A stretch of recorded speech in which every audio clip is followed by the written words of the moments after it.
This is the Lex Friedman podcast. To support it, please check out our sponsors in the description. And now, dear friends, here's Sam Altman.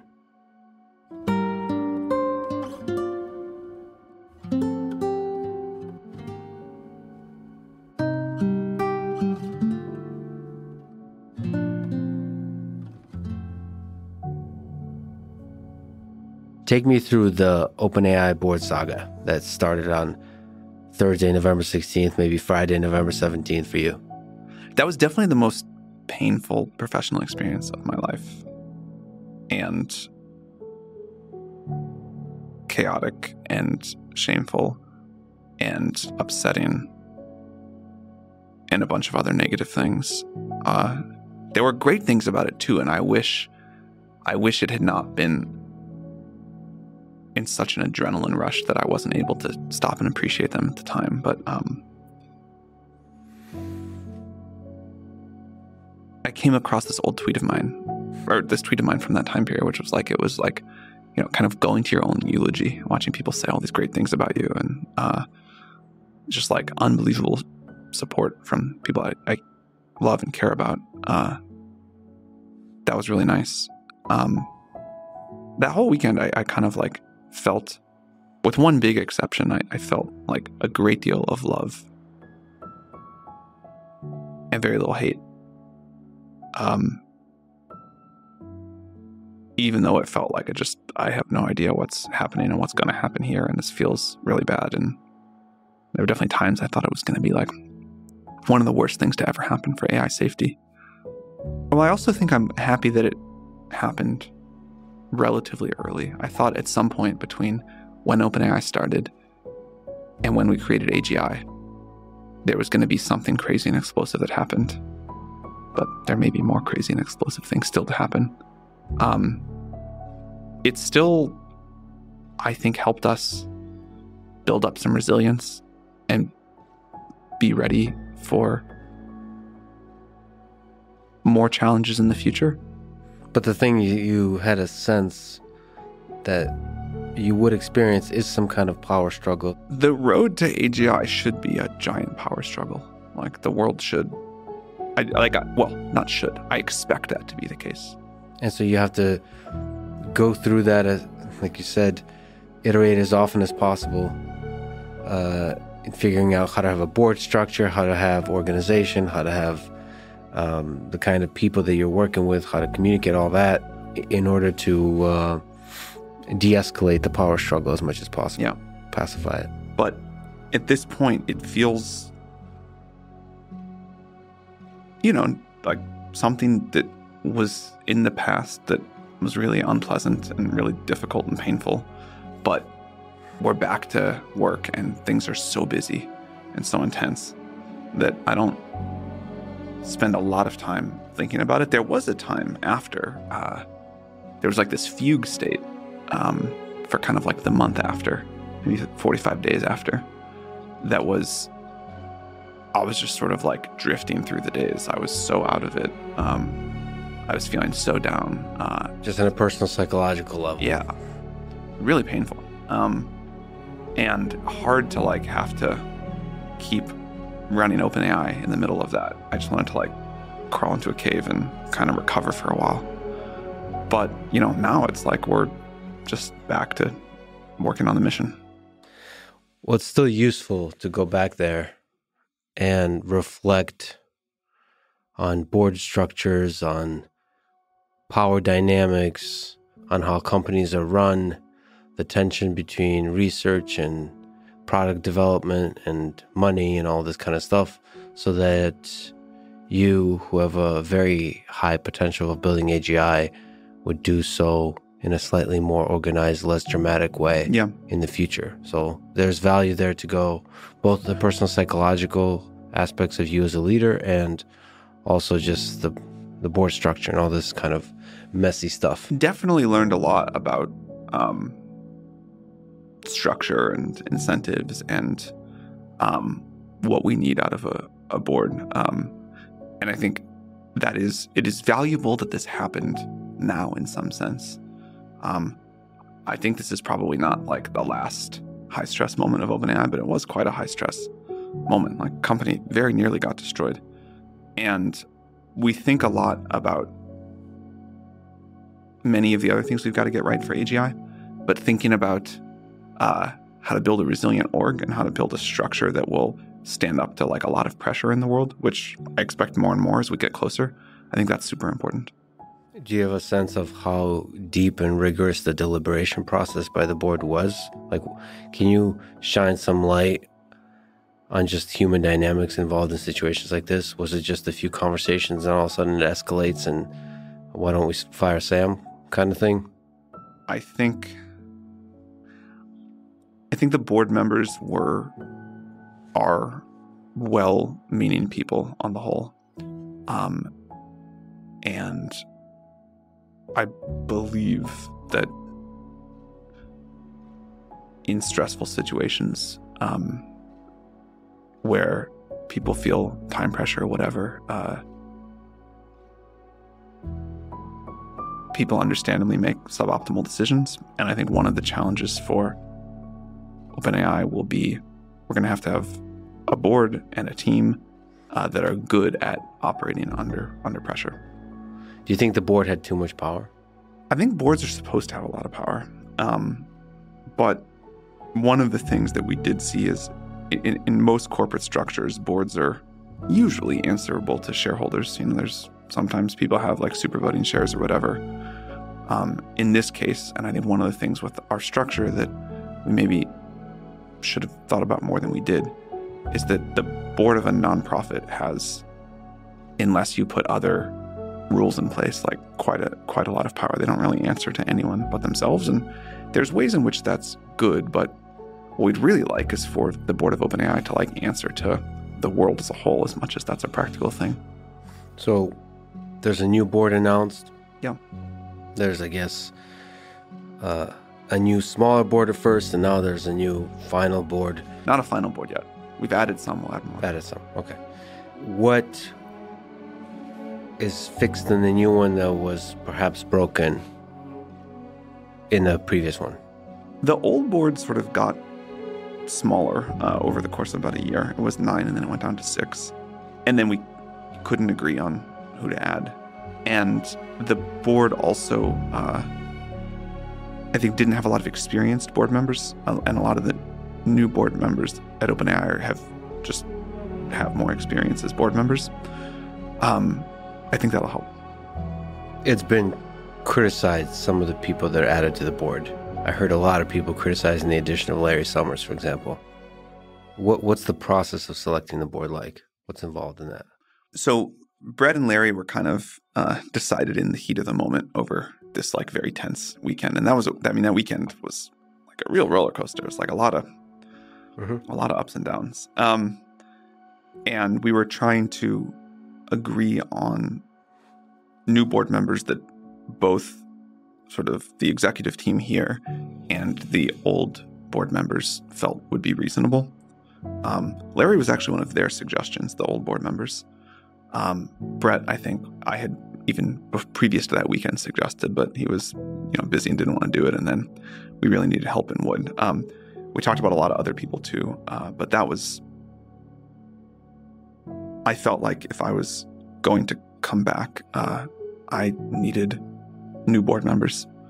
I didn't think I could work with the old board again in the same configuration, although we then decided, and I'm grateful that Adam would stay, but we wanted to get to, we considered various configurations, decided we wanted to get to a board of 3, and had to find 2 new board members over the course of sort of a short period of time. So those were decided, honestly, without, that's like you kind of do that on the battlefield. You don't have time to design a rigorous process then. For new board members, and new board members will add going forward, we have some criteria that we think are important for the board to have, different expertise that we want the board to have. Unlike hiring an executive where you need them to do one role well, the board needs to do a whole role of kind of governance and thoughtfulness well. And so one thing that Brett says, which I really like, is that, we want to hire board members in slates, not as individuals one at a time. and thinking about a group of people that will bring nonprofit expertise running companies, sort of good legal and governance expertise. That's kind of what we've tried to optimize for.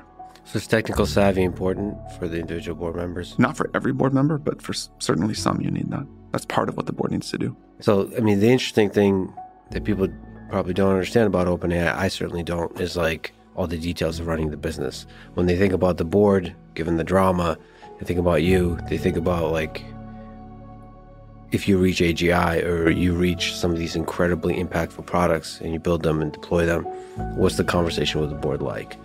And they kind of think, all right, what's the right squad to have in that kind of situation to deliberate? Look, I think you definitely need some technical experts there.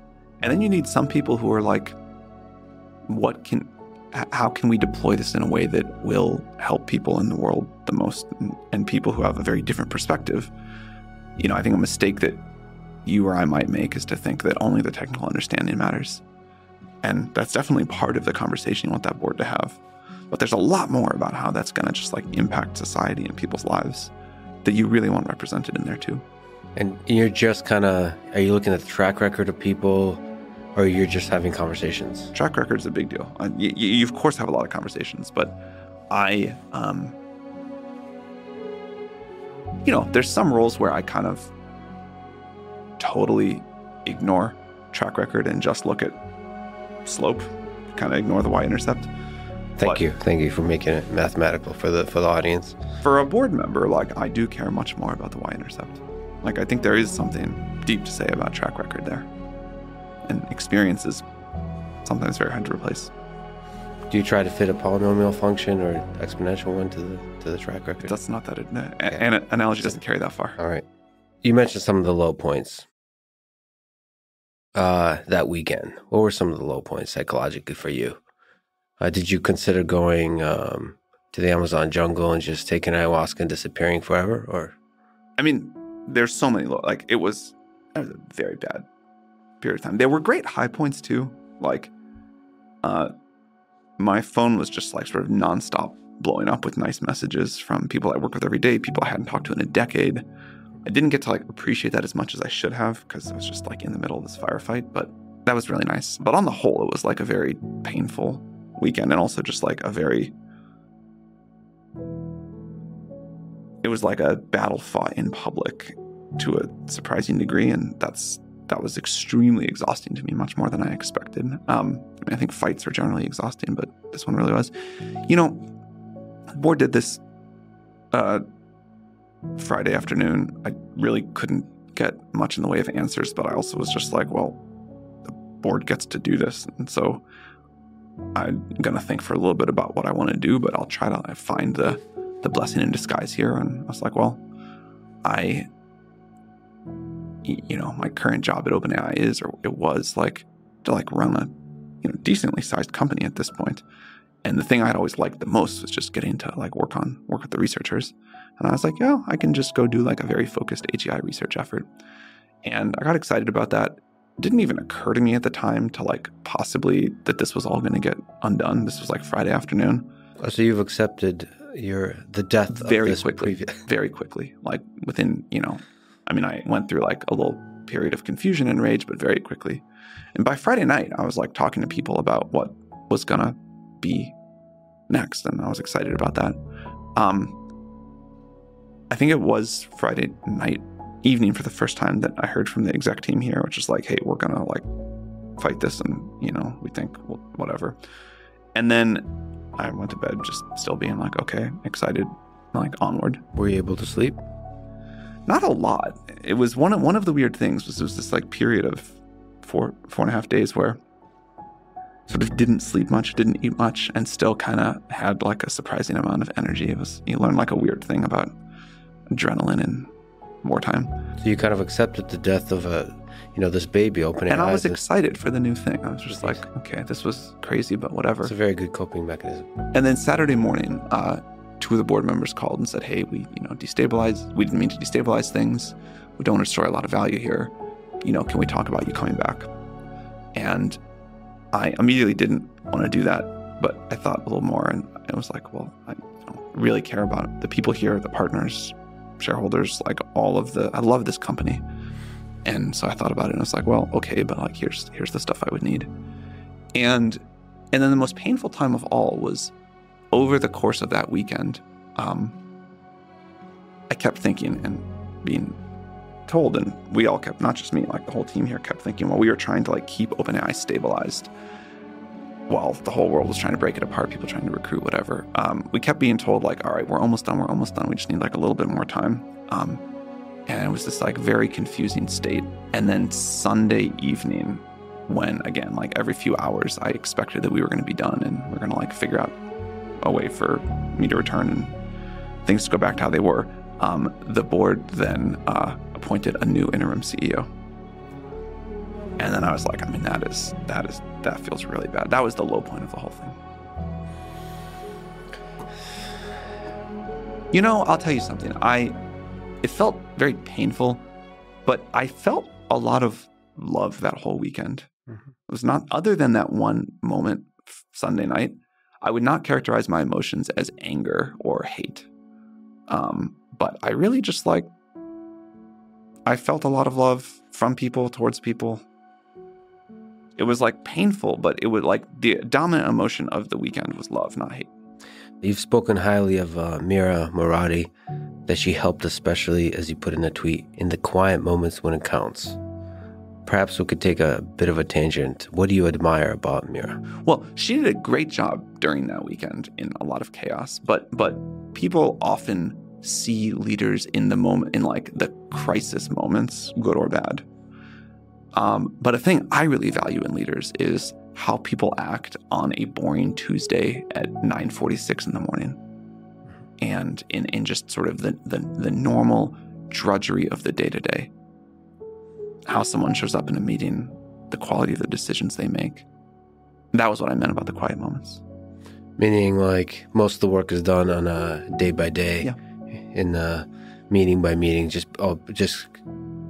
be present and make great decisions. Yeah, I mean, look, what you wanted to spend the last 20 minutes about, and I understand, is like this one very dramatic weekend. Yeah.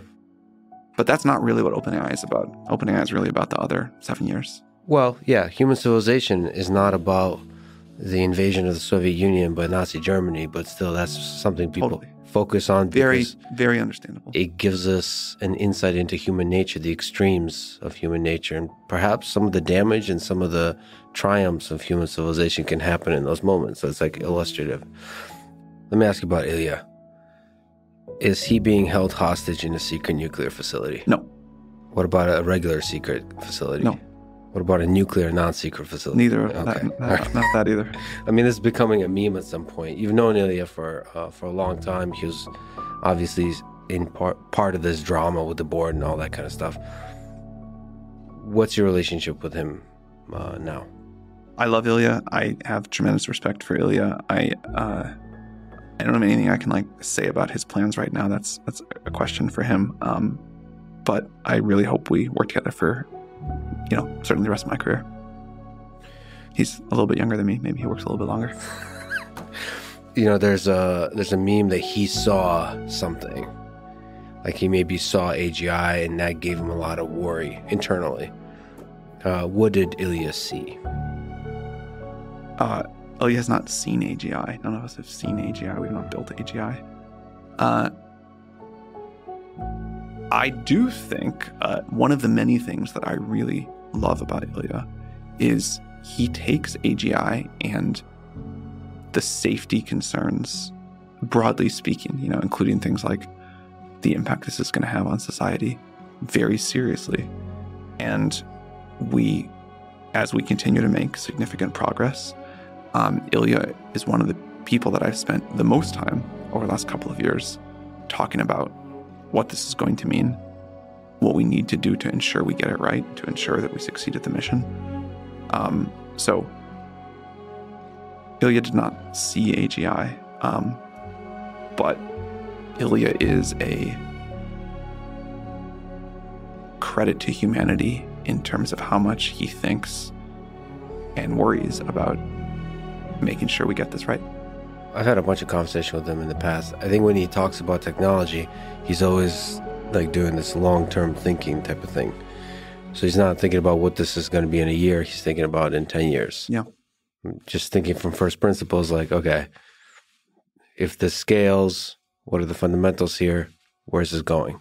And so that's a foundation for them thinking about like all the other safety concerns and all that kind of stuff, which makes him a really fascinating human to talk with. Do you have any idea why he's been kind of quiet? Is it he's just doing some soul searching? Again, I don't want to like speak for Ilya. I think that you should ask him that. He's definitely a thoughtful guy. I kind of think of Ilya as like always on a soul search in a really good way. Yes. Yeah. Also, he appreciates the power of silence. Also, I'm told he can be a silly guy, which I've never seen that side of him. It's very sweet when that happens. I've never witnessed a silly Ilya, but I look forward to that as well. I was at a dinner party with him recently, and he was playing with a puppy, and he was like in a very silly mood, very endearing, and I was thinking like, oh man, this is like not the side of the Ilya that the world sees the most. So just to wrap up this whole saga, are you feeling good about the board structure, Yes. about all of this, and like where it's moving? I feel great about the new board. In terms of the structure of OpenAI, one of the board's tasks is to look at that and see where we can make it more robust. We wanted to get new board members in place first, but we clearly learned a lesson about structure throughout this process. I don't have, I think, super deep things to say. It was a crazy, very painful experience. I think it was like a perfect storm of weirdness. It was like a preview for me of what's going to happen as the stakes get higher and higher, and the need that we have like robust governance structures and processes and people. I am kind of happy it happened when it did, but it was a shockingly painful thing to go through. Did it make you be more hesitant in trusting people? Yes. Just on a personal level? Yes. I think I'm like an extremely trusting person. I've always had a life philosophy of, like, don't worry about all of the paranoia. Don't worry about the edge cases. You get a little bit screwed in exchange for getting to live with your guard down. And this was so shocking to me. I was so caught off guard that it has definitely changed.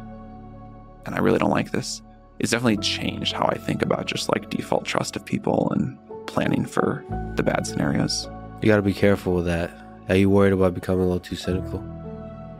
I'm not worried about becoming too cynical. I think I'm like the extreme opposite of a cynical person, but I'm worried about just becoming like less of a default trusting person. I'm actually not sure which mode is best to operate in for a person who's developing AGI. Trusting or untrusting. It's an interesting journey you're on. But in terms of structure, see, I'm more interested on the human level. Like, how do you surround yourself with humans that are building cool shit, but also are making wise decisions? Because the more money you start making, the more power the thing has, the weirder people get. I think you could make all kinds of comments about the board members and the level of trust I should have had there or how I should have done things differently. But in terms of the team here, I think you'd have to give me a very good grade on that one. And I have just enormous gratitude and trust and respect for the people that I work with every day. And I think being surrounded with people like that is really important. Our mutual friend Elon sued OpenAI. What to you is the essence of what he's criticizing? To what degree does he have a point? To what degree is he wrong? I don't know what it's really about. We started off just thinking we were going to be a research lab and having no idea about how this technology was going to go. It's hard to, because it was only 7 or 8 years ago, it's hard to go back and really remember what it was like then. But this was before language models were a big deal. This was before we had any idea about an API or selling access to a chatbot. It was before we had any idea we were going to productize it all. So we're we're just going to try to do research, and we don't really know what we're going to do with that. I think with many fundamentally new things, you start fumbling through the dark and you make some assumptions most of which turned out to be wrong. And then it became clear that we were going to need to do different things and also have huge amounts more capital. So we said, okay, well, the structure doesn't quite work for that. How do we patch the structure? And then you patch it again, and you end up with something that does look kind of eyebrow-raising, to say the least. But we got here gradually with, I think, reasonable decisions at each point along the way. And doesn't mean I wouldn't do it totally differently if we could go back now with an oracle, but you don't get the oracle at the time. But anyway, in terms of what Elon's real motivations here are, I don't know. To the degree you remember, what was the response that OpenAI gave in the blog post? Can you summarize it? Oh, we just said, like, Elon said this set of things. Here's our characterization, or here's the sort of, not our characterization, here's like the characterization of how this went down. We tried to like not make it emotional and just sort of say like, here's the history. I do think there's a degree of mischaracterization from Elon here about one of the points you just made, which is the degree of uncertainty you had at the time.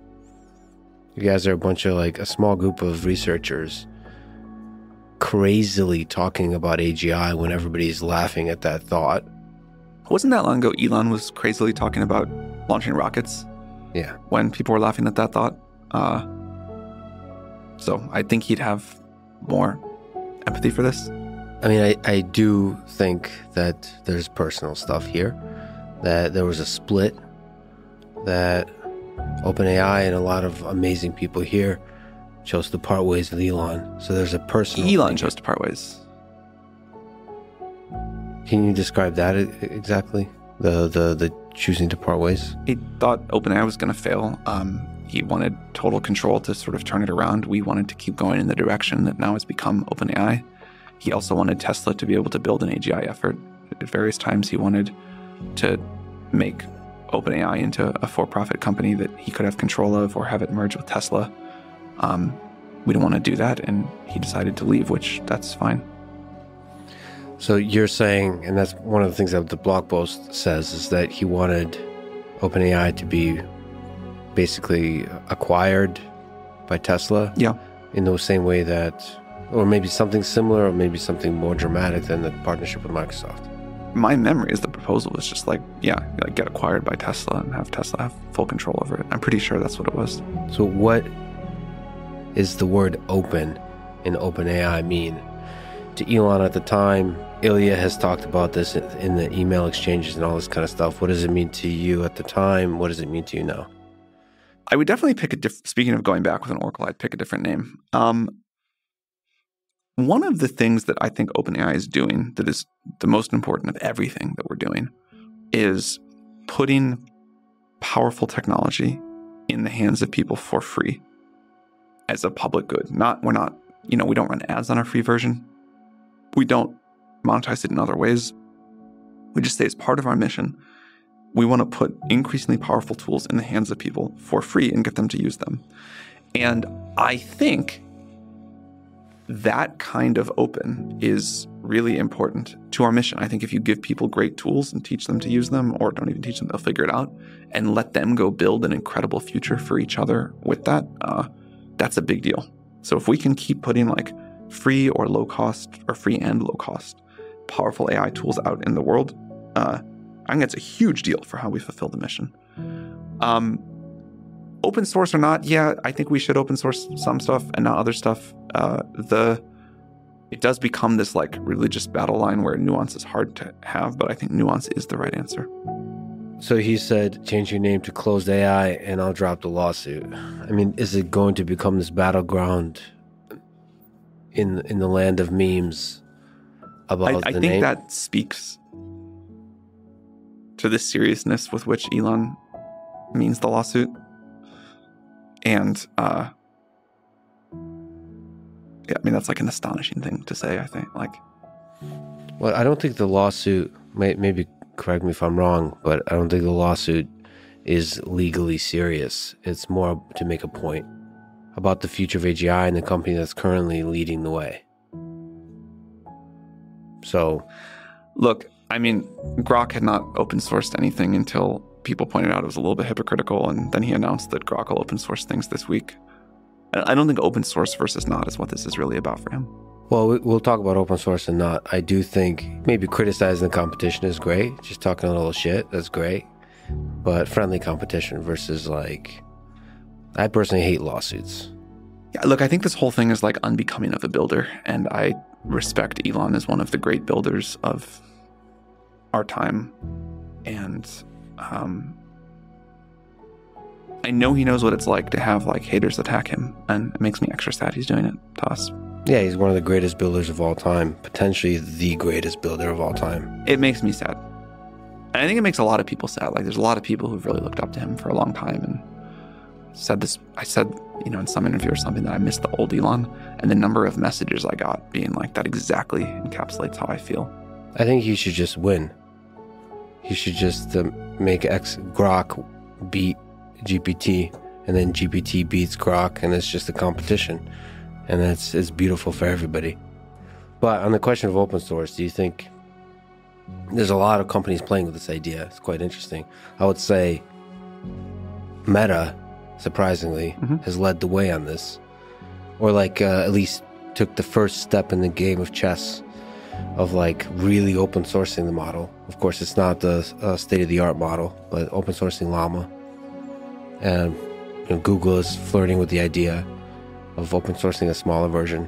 What are the pros and cons of open sourcing? Have you played around with this idea? Yeah, I think there is definitely a place for open source models, particularly smaller models that people can run locally. I think there's huge demand for. I think there will be some open source models. There will be some closed source models. It won't be unlike other ecosystems in that way. I listened to All In podcast talking about this lawsuit and all that kind of stuff. And they were more concerned about the precedent of going from nonprofit to this cap for profit. What precedent this sets for other startups? Is that something? I would heavily discourage any startup that was thinking about starting as a nonprofit and adding like a for-profit arm later. I'd heavily discourage them from doing that. I don't think we'll set a precedent here. Okay. So most startups should go just... For sure. So and again, if we knew what was going to happen, we would have done that too. Well, like in theory, if you like dance beautifully here, there's like some tax incentives or whatever. But I don't think that's like how most people think about these things. It's just not possible to save a lot of money for a startup if you do it this way. No, I think there's like laws that would make that pretty difficult. Where do you hope this goes with Elon? Well, this tension, this dance, where do you hope this? Like if we go 1, 2, 3 years from now, your relationship with him on a personal level too, like friendship, friendly competition, just all this kind of stuff. Yeah, I mean, I really respect Elon.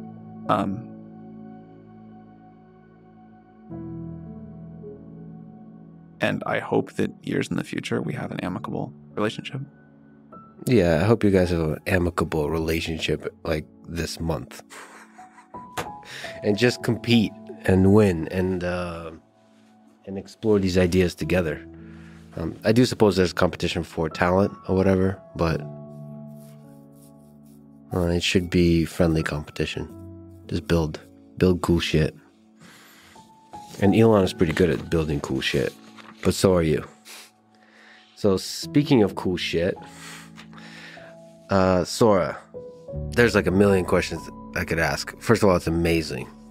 It truly is amazing on a product level, but also just on a philosophical level. So let me just, technical/philosophical, ask, what do you think it understands about the world more or less than GPT-4, for example? Like the world model, when you train on these patches versus language tokens. I think all of these models understand something more about the world model than most of us give them credit for. And because they're also very clear things they just don't understand or don't get right, it's easy to like look at the weaknesses, see through the veil and say, this is all fake. But it's not all fake. It's just some of it works and some of it doesn't work. Like, I remember when I started first watching Sora videos and I would see like a person walk in front of something for a few seconds and occlude it and then walk away and the same thing was still there. I was like, oh, this is pretty good. Or there's examples where like the underlying physics looks so well represented over, a lot of steps in a sequence. It's like, oh, this is like quite impressive. But like fundamentally, these models are just getting better and that will keep happening. If you look at the trajectory from DALL-E 1 to 2 to 3 to Sora, there were a lot of people that were dunked on each version saying it can't do this, it can't do that. And like, look at it now. The thing you just mentioned is kind of with occlusions is basically modeling the physics, the three-dimensional physics of the world sufficiently well to capture those kinds of things. Well, maybe you can tell me, in order to deal with occlusions, what does the world model need to? Yeah, so what I would say is it's doing something to deal with occlusions really well. Would I represent that it has like a great underlying 3D model of the world? It's a little bit more of a stretch. But can we get there through just these kinds of two-dimensional training data approaches? It looks like this approach is going to go surprisingly far. I don't want to speculate too much about what limits it will surmount and which it won't, but... What are some interesting limitations of the system that you've seen? I mean, there's been some fun ones you've posted. There's all kinds of fun. I mean, like, cats sprouting an extra limb at random points in a video. Pick what you want, but there's still a lot of problems, still a lot of weaknesses. Do you think that's a fundamental flaw of the approach? Or is it just, bigger model or better, like, technical details or better data, more data is going to solve those the cat sprouting? I would say yes to both. Like, I think there is something about the approach which just seems to feel different from how we think and learn and whatever. And then also, I think it'll get better with scale. Like I mentioned, LLMs have tokens, text tokens, and Sora has visual patches. So it converts all visual data, diverse kinds of visual data, videos and images into patches. Is the training to the degree you can say fully self-supervised, or is there some manual labeling going on? Like, what's the involvement of humans in all this? I mean, without saying anything specific about the Sora approach, we use lots of human data in our work. But not internet scale data. So lots of humans. Lots is a complicated word, Sam. I think lots is a fair word in this case. But it doesn't, because to me, lots, like, listen, I'm an introvert, and when I hang out with like 3 people, that's a lot of people. Yeah. Like 4 people, that's a lot. But I suppose you mean more than 3 people work on labeling the data for these models, yeah. Okay, all right. But fundamentally, there's a lot of self-supervised learning, because what you mentioned in the technical report is internet scale data. That's another beautiful, it's like poetry. So it's a lot of data that's not human label. It's like, it's self-supervised in that way. Yeah. And then the question is how much data is there on the internet that could be used in this, that is conducive to this kind of self-supervised way? If only we knew the details of the self-supervised. Have you considered opening it up a little more details?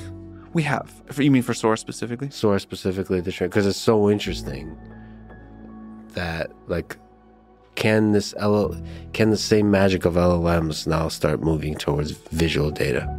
And what does that take to do that? I mean, it looks to me like yes, but we have more work to do. Sure. What are the dangers? Why are you concerned about releasing the system? What are some possible dangers of this? I mean, frankly speaking, one thing we have to do before releasing the system is just like get it to work at a level of efficiency that will deliver the scale people are going to want from this. So that I don't want to like downplay that. And there's still a ton of work to do there. But, you can imagine like issues with deepfakes, misinformation. Like, we try to be a thoughtful company about what we put out into the world, and it doesn't take much thought to think about the ways this can go badly. There's a lot of tough questions here. You're dealing in a very tough space. Do you think training AI should be or is fair use under copyright law? I think the question behind that question is, do people who create valuable data deserve to have some way that they get compensated for use of it? And that, I think the answer is yes. I don't know yet what the answer is. People have proposed a lot of different things. We've tried some different models. But, if I'm like an artist, for example, A, I would like to be able to opt out of people generating art in my style. And B, if they do generate art in my style, I'd like to have some economic model associated with that. Yeah, it's that transition from CDs to Napster to Spotify. We have to figure out some kind of model. The model changes, but people have got to get paid. Well, there should be some kind of incentive, if we zoom out even more, for humans to keep doing cool shit. Of everything I worry about, humans are going to do cool shit, and society is going to find some way to reward it. That seems pretty hardwired. We want to create, we want to be useful, we want to achieve status in whatever way. That's not going anywhere, I don't think. But the reward might not be monetary, financial. It might be like fame and celebration of other cool people. Maybe financial in some other way. Again, I don't think we've seen the last evolution of how the economic system's going to work. Yeah, but artists and creators are worried. When they see Sora, they're like, holy shit. Sure, artists were also super worried when photography came out. Yeah. And then photography became a new art form and people made a lot of money taking pictures. And I think things like that will keep happening. People will use the new tools in new ways. If we just look on YouTube or something like this, how much of that will be using Sora like AI-generated content, do you think, in the next 5 years? People talk about how many jobs they are going to do in 5 years. And the framework that people have is what percentage of current jobs are just going to be totally replaced by some AI doing the job. The way I think about it is not what percent of jobs AI will do, but what percent of tasks will AI do and over what time horizon. So if you think of all of the 5-second tasks in the economy, the 5-minute tasks, the 5-hour tasks, maybe even the 5-day tasks, how many of those can AI do? And I think that's a way more interesting, impactful, important question than how many jobs AI can do, because it is a tool that will work at increasing levels of sophistication and over longer and longer time horizons for more and more tasks, and let people operate at a higher level of abstraction. So maybe people are way more efficient at the job they do. And at some point, that's not just a quantitative change, but it's a qualitative one too, about the kinds of problems you can keep in your head. I think that for videos on YouTube, it'll be the same. Many videos, maybe most of them, will use AI tools in the production, but they'll still be fundamentally driven by a person thinking about it, putting it together, doing parts of it, sort of directing and running it.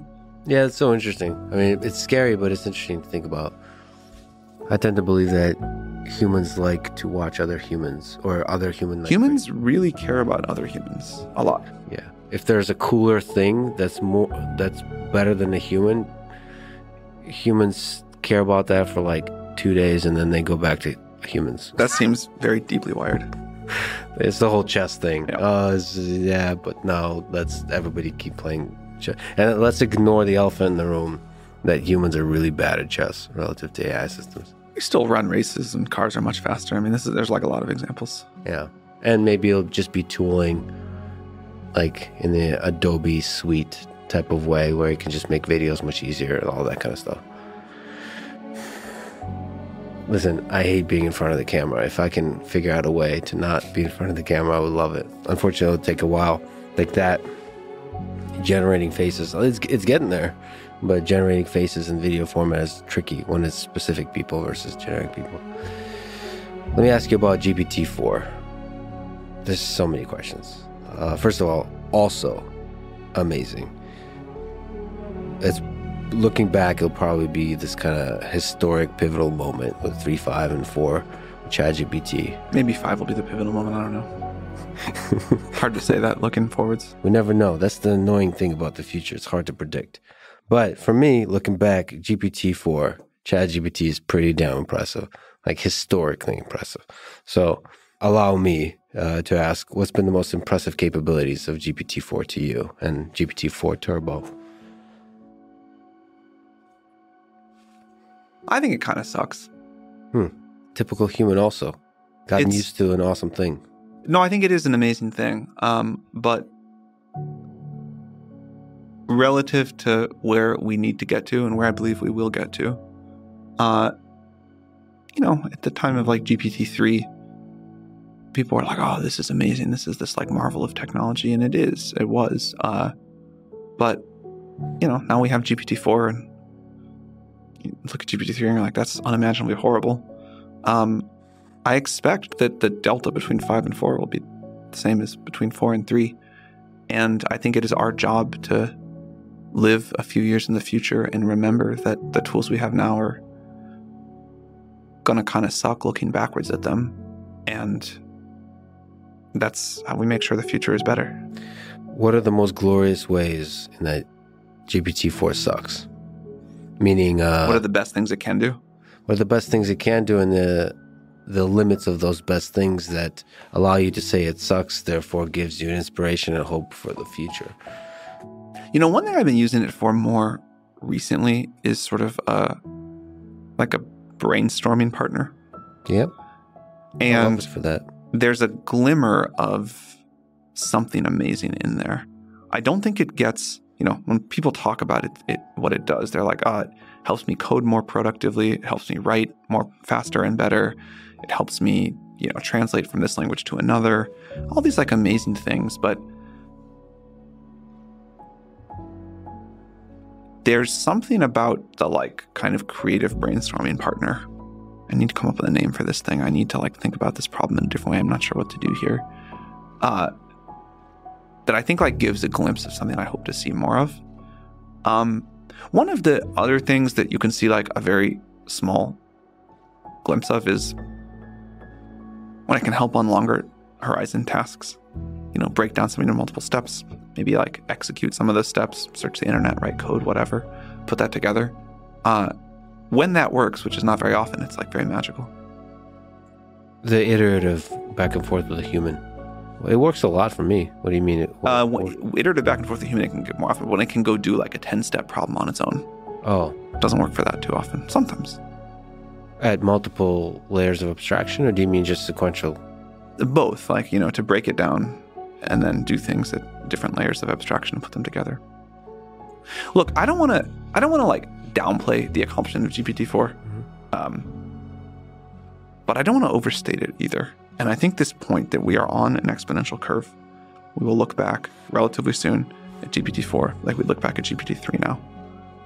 That said, I mean, ChatGPT was a transition to where people like started to believe it. There is an uptick of believing, not internally at OpenAI, perhaps. There's believers here, but when you think, and in that sense, I do think it'll be a moment where a lot of the world went from not believing to believing. That was more about the ChatGPT interface than and by the interface and product, I also mean the post-training of the model and how we tune it to be helpful to you and how to use it than the underlying model itself. How much of those two, each of those things are important? The underlying model and the RLHF or something of that nature that tunes it to be more compelling to the human, more effective and productive for the human. I mean, they're both super important, but the RLHF, the post-training step, the little wrapper of things that, from a compute perspective, little wrapper of things that we do on top of the base model, even though it's a huge amount of work. Mm-hmm. That's really important, to say nothing of the product that we build around it.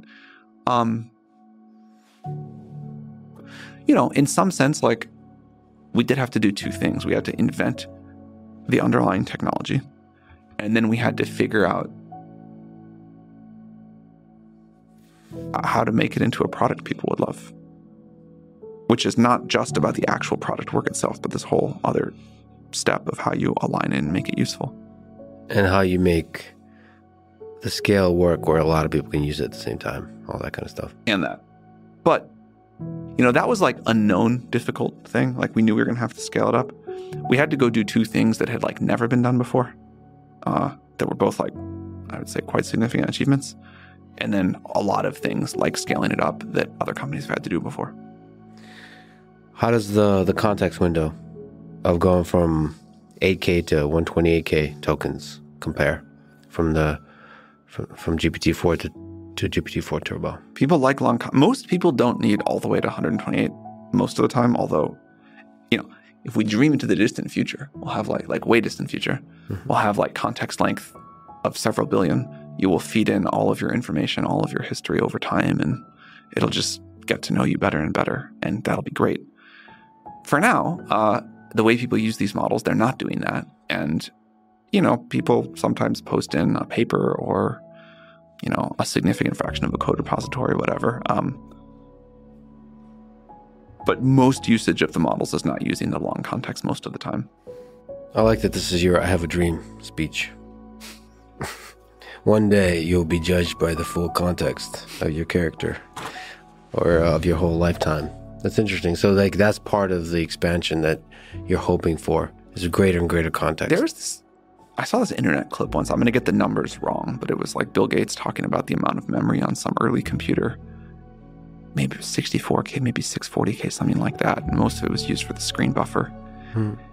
And he just couldn't imagine that the world would eventually need gigabytes of memory in a computer or terabytes of memory in a computer.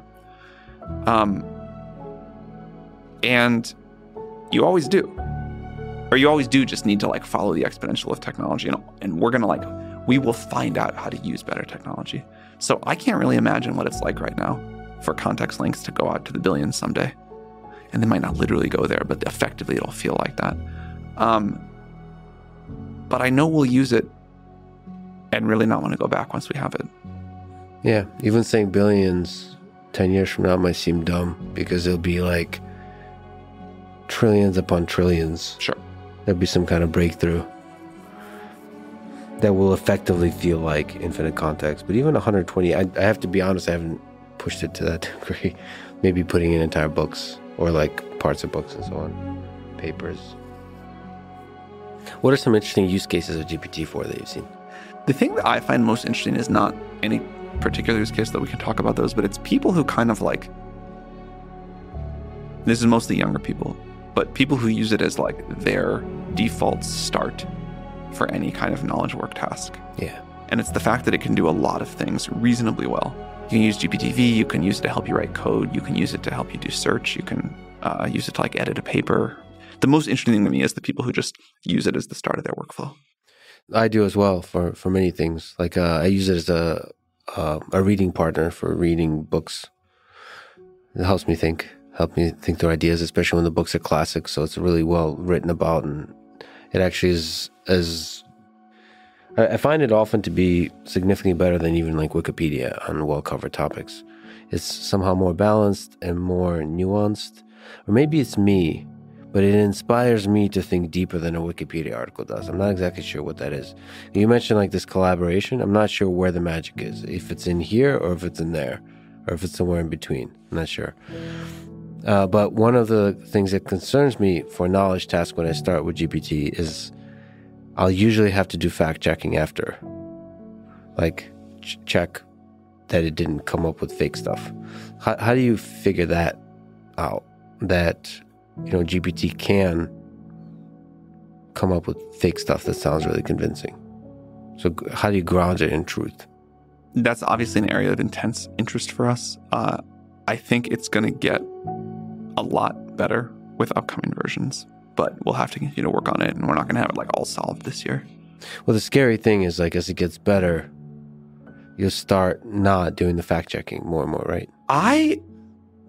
I'm of two minds about that. I think people are much more sophisticated users of technology than we often give them credit for. And people seem to really understand that any of these models hallucinate some of the time. And if it's mission critical, you got to check it. Except journalists don't seem to understand that.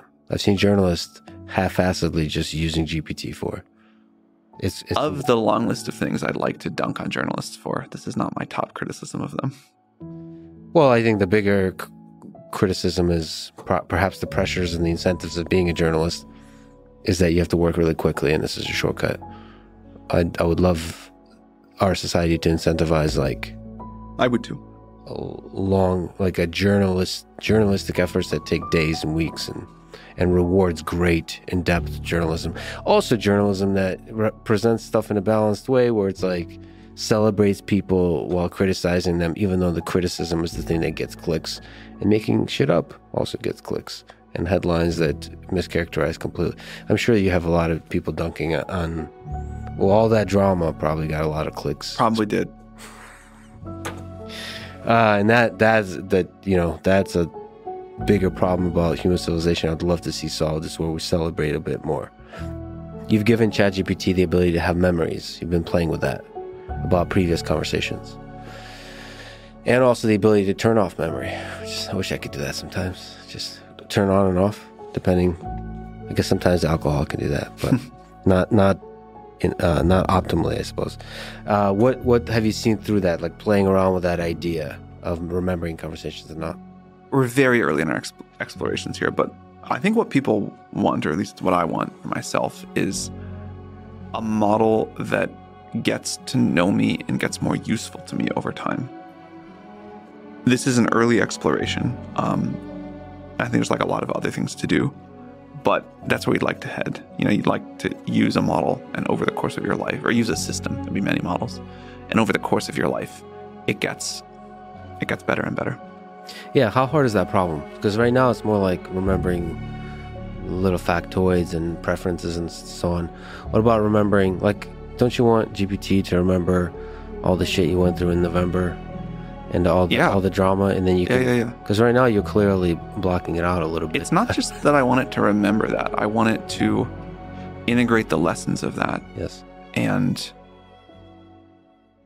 remind me in the future what to do differently or what to watch out for. Mm-hmm. And, we all gain from experience over the course of our lives, varying degrees. And I'd like my AI agent to gain with that experience too.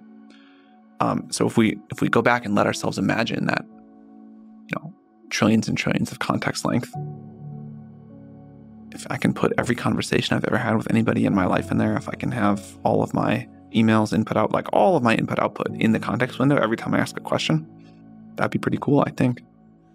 Yeah, I think that would be very cool. People sometimes will hear that and be concerned about privacy.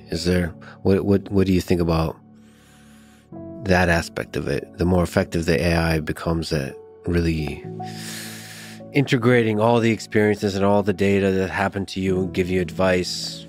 I think the right answer there is just user choice. Anything I want stricken from the record for my AI agent, I want to be able to take out. If I don't want it to remember anything, I want that too. You and I may have different opinions about where on that privacy utility trade-off for our own AI we want to be, which is totally fine. But I think the answer is just really easy user choice. But there should be some high level of transparency from a company about the user choice. Because sometimes companies in the past have been kind of shady about it's kind of presumed that we're collecting all your data and we're using it for a good reason, for advertisement and so on. But there's not a transparency about the details of that.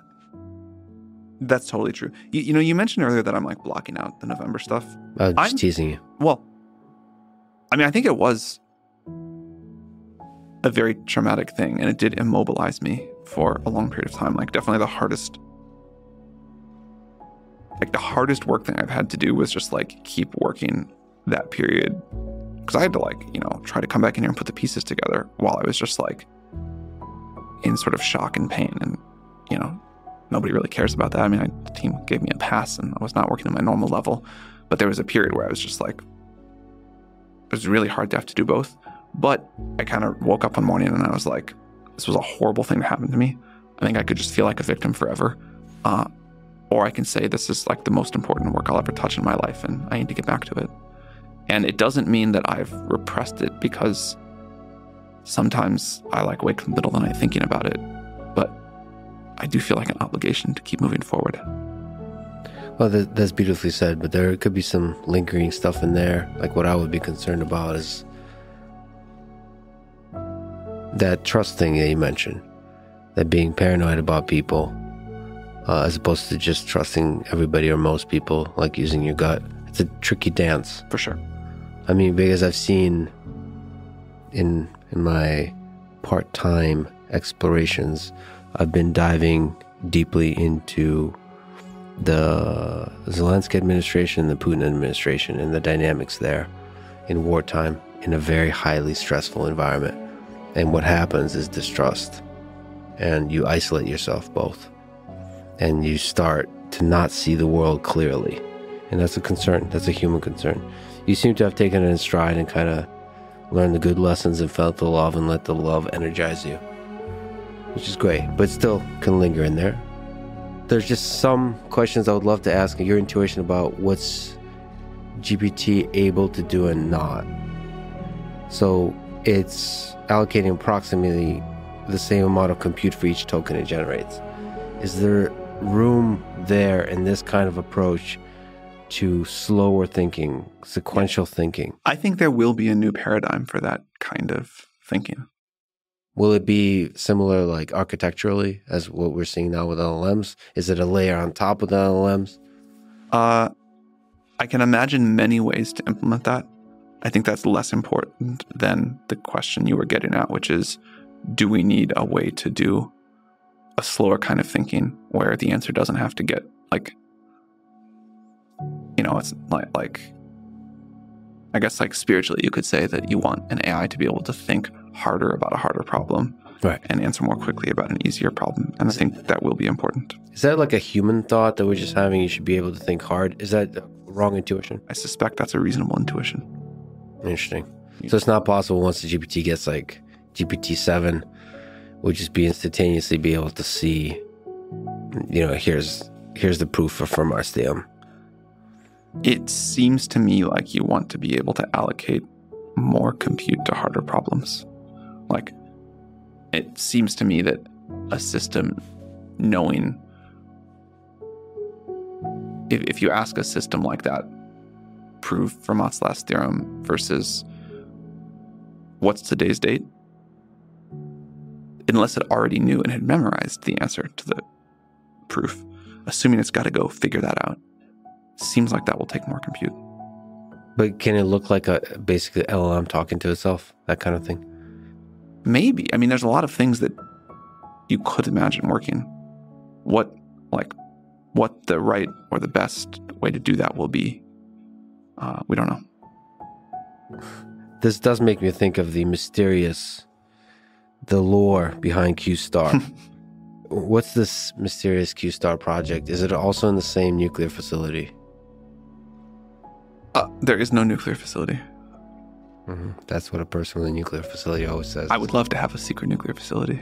There isn't one. All right. Maybe someday. Someday? All right. One can dream. OpenAI is not a good company at keeping secrets. It would be nice. We're been plagued by a lot of leaks, and it would be nice if we were able to have something like that. Can you speak to what Q-Star is? We are not ready to talk about that. See, but an answer like that means there's something to talk about. It's very mysterious, Sam. I mean, we work on all kinds of research. Yeah. We have said for a while that we think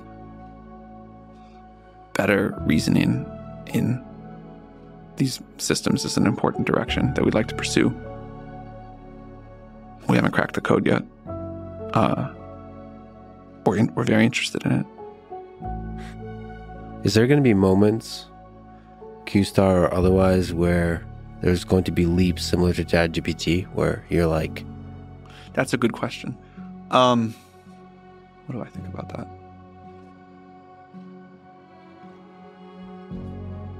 It's interesting. To me, it all feels pretty continuous.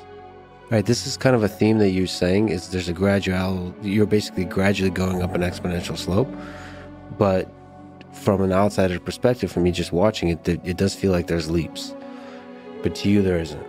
I do wonder if we should have, part of the reason that we deploy the way we do is that we think, we call it iterative deployment. We, rather than go build in secret until we got all the way to GPT-5, we decided to talk about GPT-1, 2, 3, and 4. And part of the reason there is I think AI and surprise don't go together. And also the world, people, institutions, whatever you want to call it, need time to adapt and think about these things.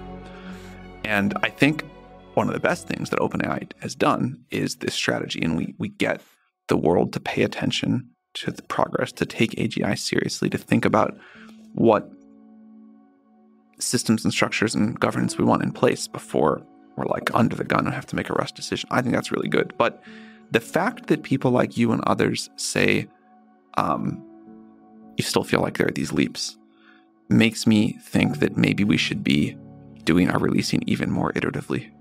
I don't know what that would mean. I don't have an answer ready to go. But like, our goal is not to have shock updates to the world. The opposite. Yeah, for sure. More iterative would be amazing. I think that's just beautiful for everybody. But that's what we're trying to do. That's like our stated strategy. And I think we're somehow missing the mark. So maybe we should think about, releasing GPT-5 in a different way or something like that. Yeah, 4.71, 4.72. But people tend to like to celebrate. People celebrate birthdays. I don't know if you know humans, but they kind of have these milestones. And all I do know some humans. People do like milestones. I totally get that. I think we like milestones too. It's like fun to, say declare victory on this one and go start the next thing. But yeah, I feel like we're somehow getting this a little bit wrong. So when is GPT-5 coming out again? I don't know. That's an honest answer. Oh, that's the honest answer. Is it blink twice if it's this year?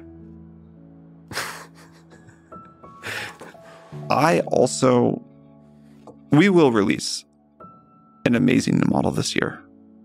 I don't know what we'll call it. So that goes to the question of like, what's the way we release this thing? We'll release in the coming months many different things. I think they'll be very cool. I think before we talk about like a GPT-5 like model called that or not called that, or a little bit worse or a little bit better than what you'd expect from a GPT-5, I think we have a lot of other important things to release first. I don't know what to expect from GPT-5.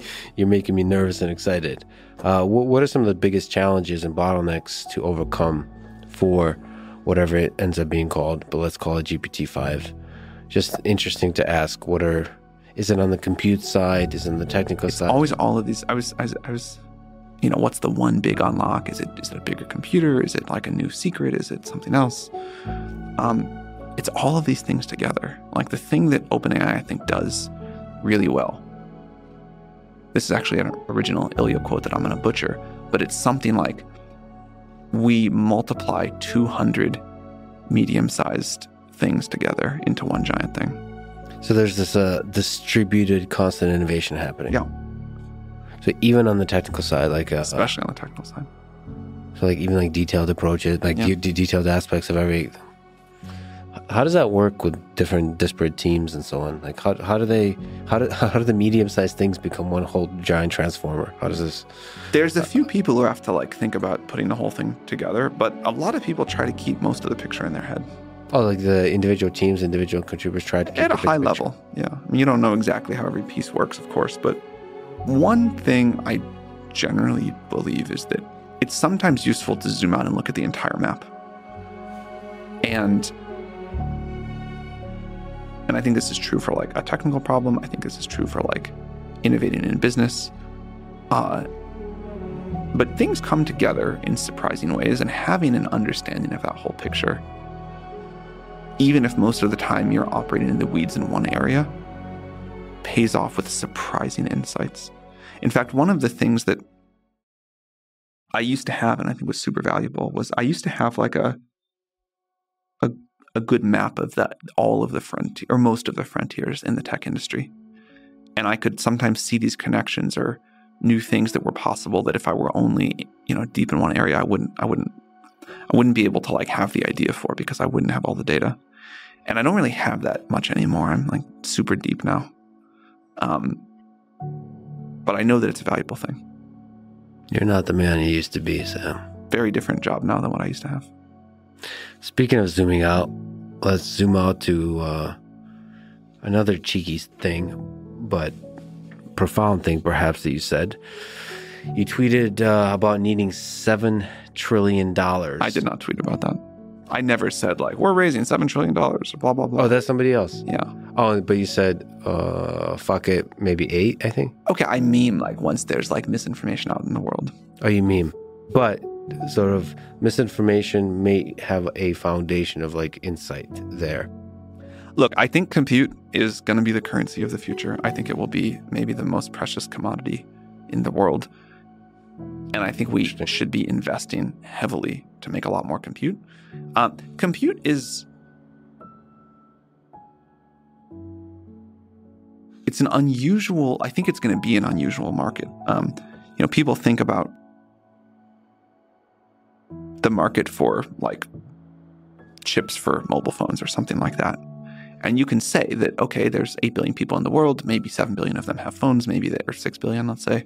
They upgrade every 2 years. So the market per year is 3 billion system on chip for smartphones. And if you make 30 billion, you will not sell 10 times as many phones because most people have one phone. But compute is different. Like intelligence is going to be more like energy or something like that, where the only thing that I think makes sense to talk about is at price X, the world will use this much compute, and at price Y, the world will use this much compute. Because if it's really cheap, I'll have it like reading my email all day, like giving me suggestions about what I maybe should think about or work on, and trying to cure cancer. And if it's really expensive, maybe I'll only use it, or will only use it to try to cure cancer. So I think the world is going to want a tremendous amount of compute. And there's a lot of parts of that are hard. Energy is the hardest part. Building data centers is also hard. The supply chain is hard. And then, of course, fabricating enough chips is hard. But this seems to me where things are going. Like, we're going to want an amount of compute that's just hard to reason about right now. How do you solve the energy puzzle? Nuclear? That's what I believe. Fusion? That's what I believe. Nuclear fusion? Yeah. Who's going to solve that? I think Helion's doing the best work, but I'm happy there's like a race for fusion right now. Nuclear fission, I think, is also like quite amazing. And I hope as a world we can re-embrace that. It's really sad to me how the history of that went, and hope we get back to it in a meaningful way. So to you, part of the puzzle is nuclear fission, like nuclear reactors as we currently have them. And a lot of people are terrified because of Chernobyl and so on. Well, I think we should make new reactors. I think it's just like, it's a shame that industry kind of ground to a halt. And just mass hysteria is how you explain the halt. Yeah. I don't know if you know humans, but that's one of the dangers. That's one of the security threats for nuclear fission is humans seem to be really afraid of it. And that's something we have to incorporate into the calculus of it. So we have to kind of win people over and to show how safe it is. I worry about that for AI. Mm-hmm. I think some things are going to go theatrically wrong with AI. I don't know what the % chance is that I eventually get shot, but it's not zero. Oh, like we want to stop this. Maybe. How do you decrease the theatrical nature of it? You know, I've already starting to hear rumblings, because I do talk to people on both sides of the political spectrum, hear rumblings where it's going to be politicized. AI is going to be politicized. It really worries me, because then it's like maybe the right is against AI and the left is for AI because it's going to help the people, or whatever the narrative and formulation is. That really worries me. And then the theatrical nature of it can be leveraged fully. How do you fight that? I think it will get caught up in like left versus right wars. I don't know exactly what that's going to look like, but I think that's just what happens with anything of consequence, unfortunately. What I meant more about theatrical risks is like AI is going to have, I believe, tremendously more good consequences than bad ones, but it is going to have bad ones. And there'll be some bad ones that are bad but not theatrical. You know, like a lot more people have died of air pollution than nuclear reactors, for example. But most people worry more about living next to a nuclear reactor than a coal plant. But something about the way we're wired is that although there's many different kinds of risks we have to confront, the ones that make a good climax scene of a movie carry much more weight with us than the ones that are very bad over a long period of time, but on a slow burn.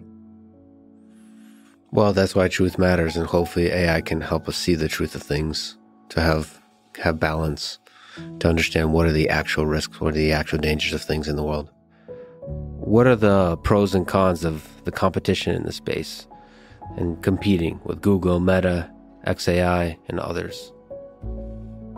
I think I have a pretty straightforward answer to this. That maybe I can think of more nuance later, but the pros seem obvious, which is that we get better products and more innovation faster and cheaper, and all the reasons competition is good.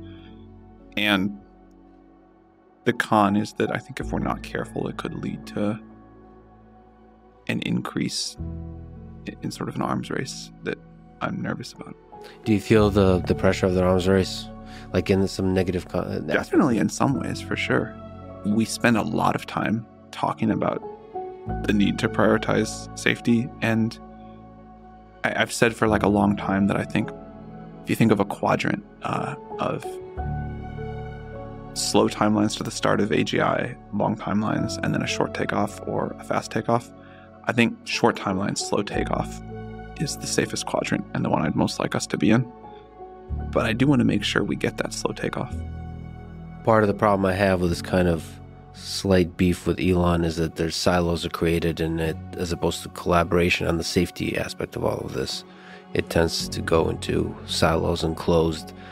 Open source perhaps in the model. Elon says at least that he cares a great deal about AI safety and is really worried about it. And I assume that he's not going to race unsafely. Yeah, but collaboration here I think is really beneficial for everybody on that front. Not really the thing he's most known for. Well, he is known for caring about humanity, and humanity benefits from collaboration. And so there's always a tension and incentives and motivations. And in the end, I do hope humanity prevails. I was thinking, someone just reminded me the other day about how the day that he got surpassed Jeff Bezos for like richest person in the world, he tweeted a silver medal at Jeff Bezos. I hope we have less stuff like that as people start to work on. I agree. Towards AGI. I think Elon is a friend, and he's a beautiful human being, and one of the most important humans ever. That stuff is not good. The amazing stuff about Elon is amazing, and I super respect him. I think we need him. All of us should be rooting for him and need him to step up as a leader through this next phase. Yeah, I hope you can have one without the other. But sometimes humans are flawed and complicated and all that kind of stuff. There's a lot of really great leaders throughout history. Yeah, and we can each be the best version of ourselves and strive to do so. Let me ask you, Google, with the help of search, has been dominating the past 20 years. I think it's fair to say, in terms of the access, the world's access to information, how we interact and so on. And one of the nerve-wracking things for Google, but for the entirety of people in this space, is thinking about how are people going to access information? Yeah. Like you said, people show up to GPT as a starting point. So is OpenAI going to really take on this thing that Google started 20 years ago, which is how do we get... I find that boring. I mean, if the question is if we can build a better search engine than Google or whatever, then sure, we should go, people should use a better product. But I think that would so understate what this can be. Google shows you 10 blue links, 13 ads and then 10 blue links. And that's one way to find information. But the thing that's exciting to me is not that we can go build a better copy of Google search, but that maybe there's just some much better way to help people find and act and synthesize information. I think ChatGPT is that for some use cases, and hopefully we'll make it be like that for a lot more use cases. But I don't think it's that interesting to say, how do we go do a better job of giving you 10 ranked web pages to look at than what Google does? Maybe it's really interesting to go say, how do we help you get the answer or the information you need? How do we help create that in some cases, synthesize that in others, or point you to it in yet others? But a lot of people have tried to just make a better search engine than Google, and it is a hard technical problem, it is a hard branding problem, it's a hard ecosystem problem. I don't think the world needs another copy of Google. And integrating a chat client like a ChatGPT with a search engine, that's cooler. It's cool, but it's tricky. It's if you just do it simply, it's awkward, because if you just shove it in there, it can be awkward. As you might guess, we are interested in how to do that well. That would be an example of a cool thing. That's not just like a heterogeneous, integrating the intersection of LLMs plus search. I don't think anyone has cracked the code on yet. I would love to go do that. I think that would be cool. Yeah. What about the ad side? Have you ever considered monetization? I kind of hate ads just as like an aesthetic choice. I think ads needed to happen on the internet for a bunch of reasons to get it going. But it's a more mature industry. The world is richer now. I like that people pay for ChatGPT and know that the answers they're getting are not influenced by advertisers. I'm sure there's an ad unit that makes sense for LLMs. And I'm sure there's a way to like participate in the transaction stream in an unbiased way that is okay to do. But it's also easy to think about like the dystopic visions of the future where you ask ChatGPT something and it says, oh, here's, you should think about buying this product, or you should think about, this going here for your vacation or whatever. And I don't know, like we have a very simple business model and I like it. And I know that I'm not the product. Like I know I'm paying, and that's how the business model works. And when I go use like Twitter or Facebook or Google or any other great product, but ad-supported great product, I don't love that. And I think it gets worse, not better, in a world with AI. Yeah, I mean, I can imagine AI would be better at showing the best kind of version of ads, not in a dystopic future, but where the ads are for things you actually need. But then, does that system always result in the ads driving the kind of stuff that's shown? All that it's, I think it was a really bold move of Wikipedia not to do advertisements, but then it makes it very challenging as a business model. So you're saying the current thing with OpenAI is sustainable from a business perspective? Well, we have to figure out how to grow, but looks like we're going to figure that out. If the question is, do I think we can have a great business that pays for our compute needs without ads, that I think the answer is yes. Well, that's promising. I also just don't want to completely throw out ads as a... I'm not saying that. I guess I'm saying I have a bias against them. Yeah, I have also a bias and just a skepticism in general. And in terms of interface, because I personally just have like a spiritual dislike of crappy interfaces, which is why AdSense, when it first came out, was a big leap forward versus like animated banners or whatever. But like, it feels like there should be many more leaps forward in advertisement that doesn't interfere with the consumption of the content and doesn't interfere in the big fundamental way, which is like what you were saying. Like it will manipulate the truth to suit the advertisers. Let me ask you about safety, but also bias, and like safety in the short term, safety in the long term. The Gemini 1.5 came out recently. There's a lot of drama around it, speaking of theatrical things. And it generated black Nazis and black founding fathers. I think fair to say it was, a bit on the ultra woke side. So that's a concern for people that, if there is a human layer within companies that modifies the safety or the harm caused by a model, that it will introduce a lot of bias that fits sort of an ideological lean within a company. How do you deal with that? I mean, we work super hard not to do things like that. We've made our own mistakes. We'll make others. I assume Google will learn from this one, still make others. It is all, like, these are not easy problems.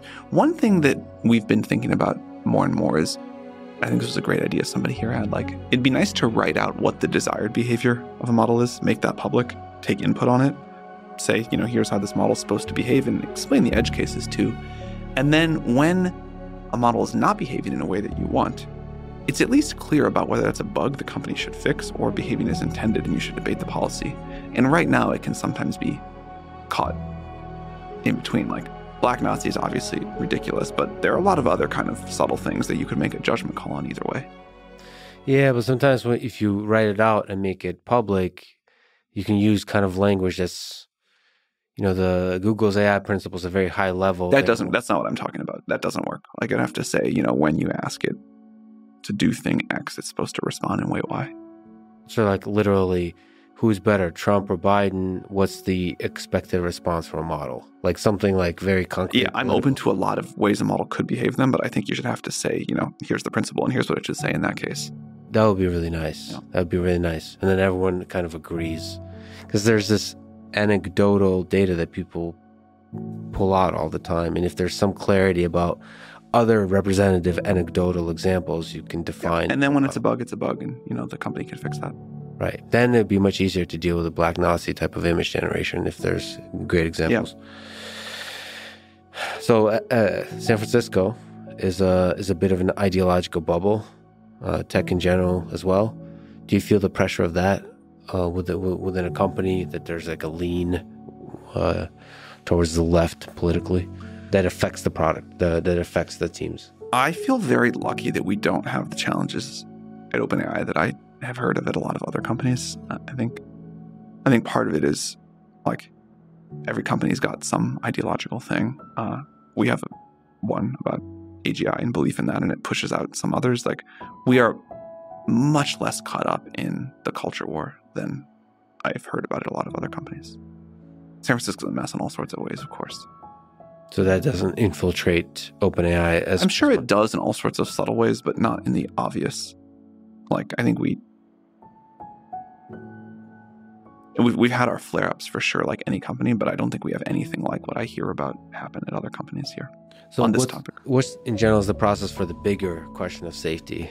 How do you provide that layer that protects the model from doing crazy, dangerous things?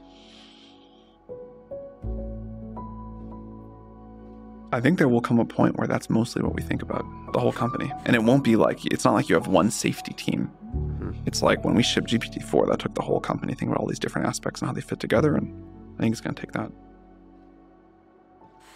More and more of the company thinks about those issues all the time. That's literally what humans will be thinking about the more powerful AI becomes. So most of the employees at OpenAI will be thinking safety, or at least to some degree. Broadly defined, yes. Yeah.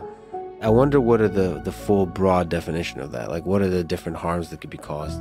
Is this like on a technical level, or is this almost like security it'll be all those threats? Things. No, it'll be, I was going to say, it'll be people, state actors trying to steal the model. It'll be all of the technical alignment work. It'll be societal impacts, economic impacts. It's not just like we have one team thinking about how to align the model, and it's really going to be like getting to the good outcome is going to take the whole effort. How hard do you think people, state actors perhaps, are trying to hack? First of all, infiltrate OpenAI, but second of all, like infiltrate unseen. They're trying. What kind of accent do they have? I don't think I should go into any further details on this point. Okay. But I presume it'll be more and more and more as time goes on. That feels reasonable. Boy, what a dangerous space. What aspect of the leap, and sorry to linger on this, even though you can't quite say details yet, but what aspects of the leap from GPT-4 to GPT-5 are you excited about? I'm excited about being smarter. And I know that sounds like a glib answer, but I think the really special thing happening is that it's not like it gets better in this one area and worse at others. It's getting like better across the board. That's, I think, super cool. Yeah, there's this magical moment. I mean, you meet certain people, you hang out with people, and you talk to them. You can't quite put a finger on it, but they kind of get you. Like, it's not intelligence, really. It's like, it's something else. And that's probably how I would characterize the progress of GPT. It's not like, yeah, you can point out, look, it didn't get this or that, but it's just to which degree is there's this intellectual connection. Like, you feel like there's an understanding in your crappy formulated prompts that you're doing, that it grasps the deeper question behind the question that yeah, I'm also excited by that. I mean, all of us love being understood, heard and understood. That's for sure. That's a weird feel. Even like with programming, like when you're programming and you say something, or just the completion that GPT might do, it's just such a good feeling when it got you, like what you're thinking about. And I look forward to getting you even better. On the programming front, looking out into the future, how much programming do you think humans will be doing 5, 10 years from now? I mean, a lot, but I think it'll be in a very different shape. Like, maybe some people program entirely in natural language. Entirely natural language. I mean, no one programs like writing bytecode. Some people do. No one programs the punch cards anymore. I'm sure you can find someone who does, but you know what I mean. Yeah, you're going to get a lot of angry comments. No. Yeah, there's very few. I've been looking for people who program Fortran. It's hard to find, even Fortran. I hear you, but that changes the nature of what the skill set or the predisposition for the kind of people we call programmers then. Changes the skill set. How much it changes the predisposition, I'm not sure. Oh, same kind of puzzle solving, Maybe. all that kind of stuff. The programming is hard. Like how get like that last 1% to close the gap. How hard is that? Yeah, I think with most other cases, the best practitioners of the craft will use multiple tools, and they'll do some work in natural language, and when they need to go, write C for something, they'll do that. Will we see humanoid robots or humanoid robot brains from OpenAI at some point? At some point. How important is embodied AI to you? I think it's like sort of depressing if we have AGI and the only way to like get things done in the physical world is like to make a human go do it. Mm-hmm.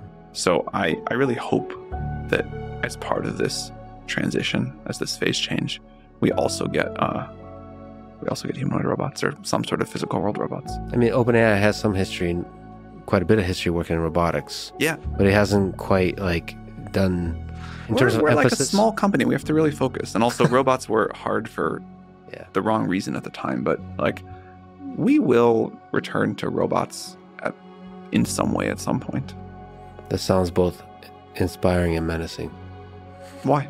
Because immediately we will return to robots. It's kind of like in like Terminator. We will return to work on developing robots. We will not like turn ourselves into robots, of course. Yeah.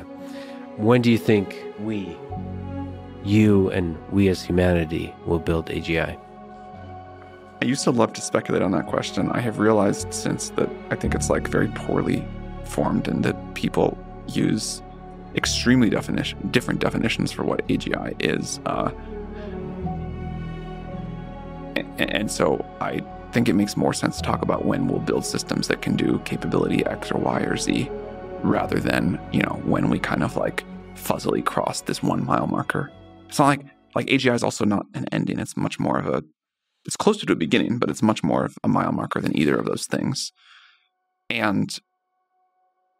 But what I would say, in the interest of not trying to dodge a question, is I expect that by the end of this decade, and possibly somewhat sooner than that, we will have quite capable systems that we look at and say, wow, that's really remarkable. If we could look at it now, maybe we've adjusted by the time we get there. Yeah, but, if you look at ChatGPT, even 3.5, and you show that to Alan Turing, or not even Alan Turing, people in the 90s, they would be like, this is definitely AGI. Or not definitely, but there's a lot of experts that would say this is AGI. Yeah, but I don't think 3.5 changed the world. It maybe changed the world's expectations for the future, and that's actually really important. And it did kind of like get more people to take this seriously and put us on this new trajectory, and that's really important too. So again, I don't want to undersell it. I think I could retire after that accomplishment and be pretty happy with my career. But as an artifact, I don't think we're going to look back at that and say that was a threshold that really changed the world itself. So to you, you're looking for some really major transition in how the world... For me, that's part of what AGI implies. Like singularity level transition? No, definitely not. But just a major, like the internet being like Google search did, I guess. What was the transition point? Like, does the global economy feel any different to you now or materially different to you now than it did before we launched GPT-4? I think you would say no. No. It might be just a really nice tool for a lot of people to use. Will help you with a lot of stuff, but doesn't feel different. And you're saying that... I mean, again, people define AGI all sorts of different ways, so maybe you have a different definition than I do. But for me, I think that should be part of it. There could be major theatrical moments also. What to you would be an impressive thing AGI would do? Like you are alone in a room with the system. This is personally important to me. I don't know if this is the right definition. I think when a system can significantly increase the rate of scientific discovery in the world, that's like a huge deal. I believe that most real economic growth comes from scientific and technological progress. I agree with you. That's why I don't like the skepticism about science in the recent years. Totally. But actual rate, like measurable rate of scientific discovery. But even just seeing a system have really novel intuitions, like scientific intuitions, even that would be just incredible. Yeah. You quite possibly would be the person to build the AGI to be able to interact with it before anyone else does. What kind of stuff would you talk about? I mean, definitely the researchers here will do that before I do. So, sure. But what will I've actually thought a lot about this question. If I were, someone was like, I think this is, as we talked about earlier, I think this is a bad framework. But if someone were like, okay, Sam, we're finished. Here's a laptop. Yeah. This is the AGI. You can go talk to it. Like, I find it surprisingly difficult to say what I would ask, that I would expect that first AGI to be able to answer. Like that first one is not going to be the one which is like, go like, I don't think, like go explain to me like the grand unified theory of physics, the theory of everything for physics. I'd love to ask that question. I'd love to know the answer to that question. You can ask yes and no questions about, does such a theory exist? Can it exist? Well, then those are the first questions I would ask. Yes and no, just very. And then based on that, are there other alien civilizations out there? Yes or no? What's your intuition? And then you just ask that. Yeah, I mean, so I don't expect that this first AGI could answer any of those questions, even as yes or no's. But those would, if it could, those would be very high on my list. Maybe it can start assigning probabilities. Maybe we need to go invent more technology and measure more things first. But if it's an AGI, oh, I see. It just doesn't have enough data. I mean, maybe it says like, you want to know the answer to this question about physics. I need you to like build this machine and make these 5 measurements and tell me that. Yeah, like what the hell do you want from me? I need the machine first, and I'll help you deal with the data from that machine. Maybe it'll help you build the machine. Maybe. And on the mathematical side, maybe prove some things. Are you interested in that side of things too? The formalized exploration of ideas? Whoever builds AGI first gets a lot of power. Do you trust yourself with that much power?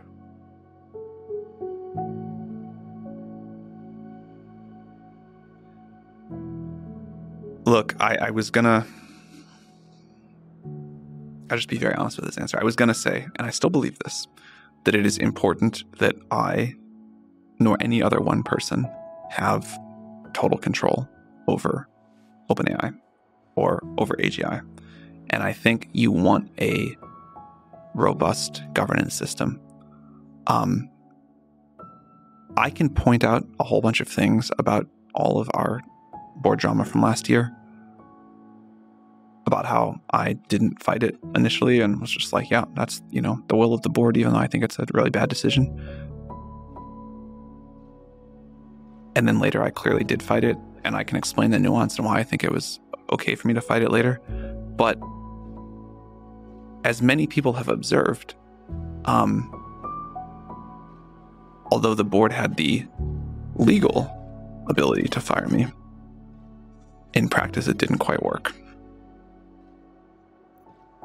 And that is its own kind of governance failure. Now, again, I feel like I can completely defend the specifics here. And I think most people would agree with that. But it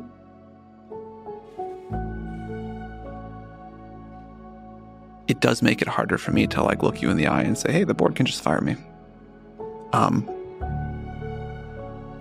continue to not want supervoting control over OpenAI. I never have, never had it, never wanted it. Even after all this craziness, I still don't want it. I continue to think that no company should be making these decisions, and that we really need governments to put rules of the road in place And I realized that that means people like Mark Andreessen or whatever will claim I'm going for regulatory capture, and I'm just willing to be misunderstood there. It's not true, and I think in the fullness of time, it'll get proven out why this is important. But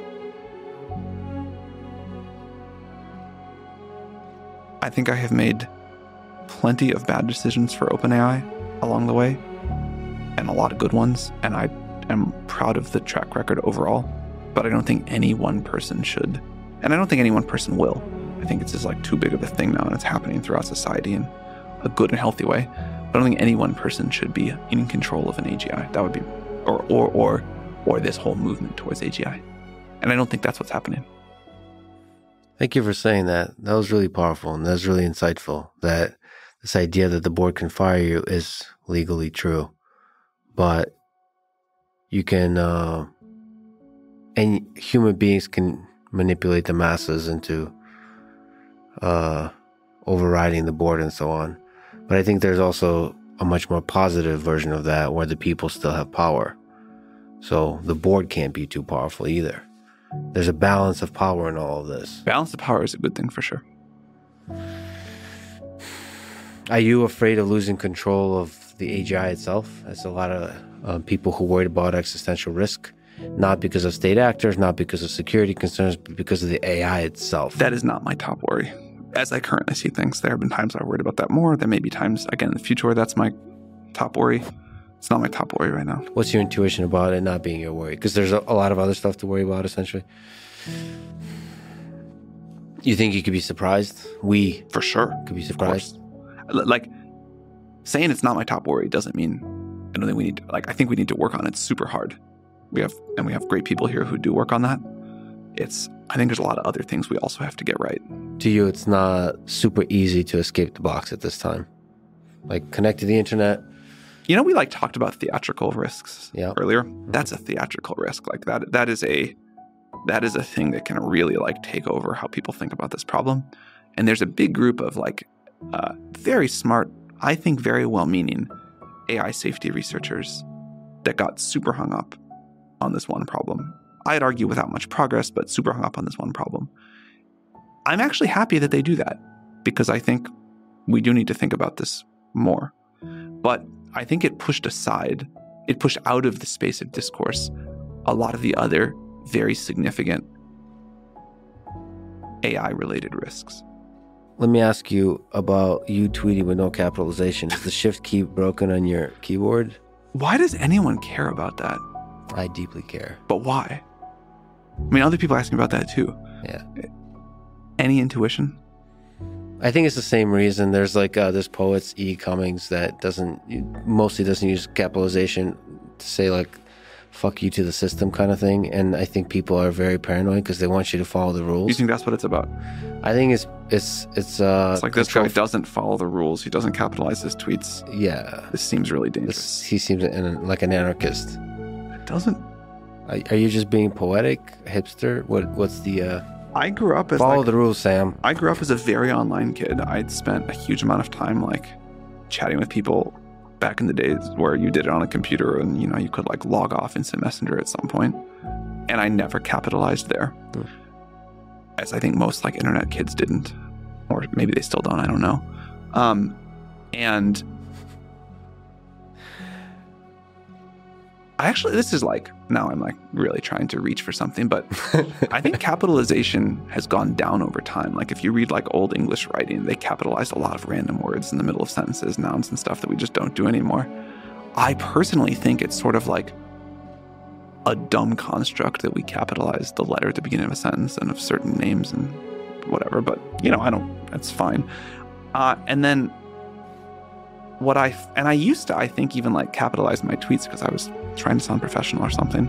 I haven't capitalized my private DMs or whatever in a long time. And then slowly, stuff shorter form, less formal stuff has slowly drifted to closer and closer to how I would text my friends. If I pull up a Word document and I'm writing a strategy memo for the company or something, I always capitalize that. if I'm writing like a long kind of more like formal message, I always use capitalization there too. So I still remember how to do it, but even that may fade out. I don't know. Like but I never spend time thinking about this. So I don't have like a ready-made.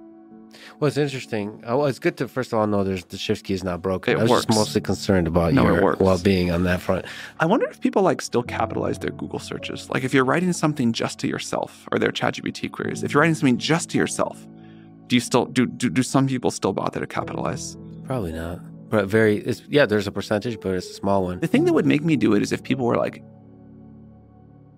it's a sign of like, because I'm sure I could like force myself to use capital letters, obviously.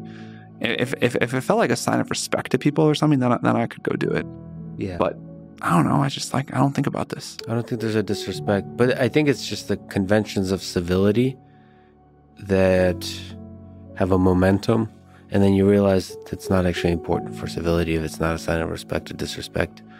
But I think there's a movement of people that just want you to have a philosophy around it so they can let go of this whole capitalization thing. I don't think anybody else thinks about this as much. I mean, maybe some people. I know think some about people this do. every day for many hours a day. So I'm really grateful we clarified it. Can't be the only person that doesn't capitalize tweets. You're the only CEO of a company that doesn't capitalize tweets. I don't even think that's true, but maybe. All right, we'll I'd be very investigate further and return to this topic later. Given Sora's ability to generate simulated worlds, let me ask you a pothead question. Does this increase your belief, if you ever had one, that we live in a simulation? Maybe a simulated world generated by an AI system?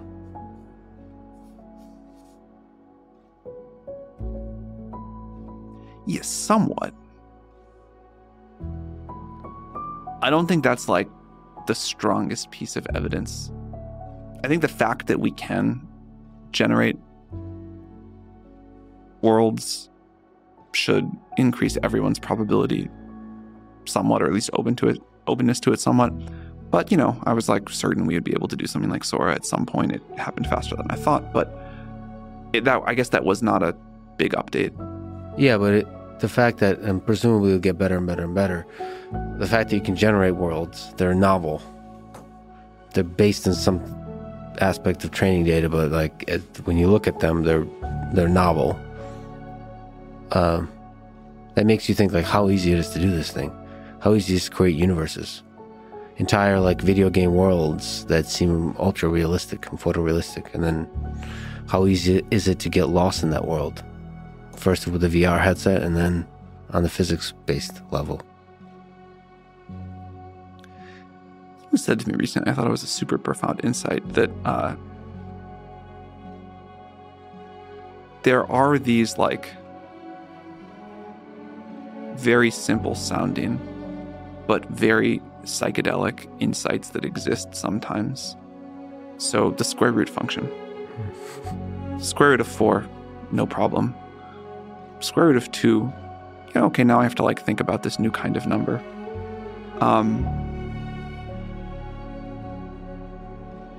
But once I come up with this easy idea of a square root function that, you can kind of explain to a child and exists by even looking at some simple geometry, then you can ask the question of what is the square root of -1. And this is, why it's a psychedelic thing, that tips you into some whole other kind of reality. And you can come up with lots of other examples, but I think this idea that the lowly square root operator can offer such a profound insight and a new realm of knowledge applies in a lot of ways. And I think there are a lot of those operators for why people may think that any version that they like of the simulation hypothesis is maybe more likely than they thought before. But for me, the fact that Sora worked is not in the top 5. I do think, broadly speaking, AI will serve as those kinds of gateways at its best. Simple, psychedelic-like gateways to another way of see reality. That seems for certain. That's pretty exciting. I haven't done ayahuasca before, but I will soon. I'm going to the aforementioned Amazon jungle in a few weeks. You excited? Yeah, I'm excited for it. Not the ayahuasca part, but that's great, whatever. But I'm going to spend several weeks in the jungle, deep in the jungle. And it's exciting, but it's terrifying because there's a lot of things that can eat you there and kill you and poison you. And but it's also nature, and it's the machine of nature. And you can't help but appreciate the machinery of nature in the Amazon jungle, because it's just like this system that just exists and renews itself like every second, every minute, every hour. It's the machine. It makes you appreciate, like, this thing we have here, this human thing, came from somewhere. This evolutionary machine has created that, and it's most clearly on display in the jungle. So hopefully I'll make it out alive. If not, this will be the last conversation we had, so I really deeply appreciate it. Do you think, as I mentioned before, there's other alien civilizations out there, intelligent ones? When you look up at the skies,